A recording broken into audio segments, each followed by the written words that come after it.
అనంతపురం జిల్లా రాప్తాడు నియోజకవర్గం రాప్తాడు మండలంలోని బండమీదపల్లి పంచాయతీలో మంగళవారం మధ్యాహ్నం 2:30 నుంచి 5:30 గంటల వరకు బండమీదపల్లి పంచాయతీలో రెవెన్యూ సదస్సును నిర్వహించడం జరిగింది.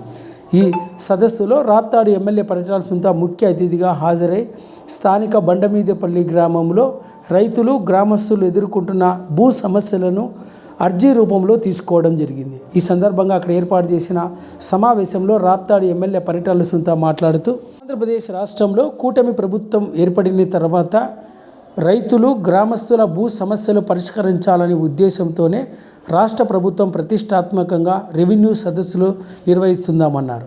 గతంలో ఏదో మొక్కుబడిగా రైతుల నుంచి గ్రామస్తుల నుంచి అర్జీలను స్వీకరించి వాటిని ఏ విధంగా పరిష్కరించకుండా వదిలేసేవారని, అయితే నేడు గ్రామాల్లో రైతులు కూడా చిన్న చిన్న సమస్యలు పరిష్కరించడం కావాలన్నా ఎంఆర్ఓ కార్యాలయం చుట్టూ నిరంతరం తిరగాల్సి వస్తుందని, ఆ సమస్య లేకుండా రైతుల సమస్యలు భూ సమస్యలు ఎప్పటికెప్పుడు పరిష్కరించాలనే ఉద్దేశంతోనే నేడు గ్రామాల్లోనే రెవెన్యూ సదస్సులను నిర్వహించి రెవెన్యూ శాఖ అధికారులందరూ కూడా ఈ సమావేశంలో పాల్గొని స్థానికంగా ఉన్న రెవెన్యూ సమస్యలు పరిష్కరించేందుకు ప్రత్యేకంగా చర్యలు తీసుకుంటున్నామని, రానున్న రోజుల్లో ఏ గ్రామంలోనూ భూ సమస్యలు లేకుండా చూస్తామని రెవెన్యూ సదస్సులో రాప్తాడు ఎమ్మెల్యే పరిటాల సునీత పేర్కొన్నారు.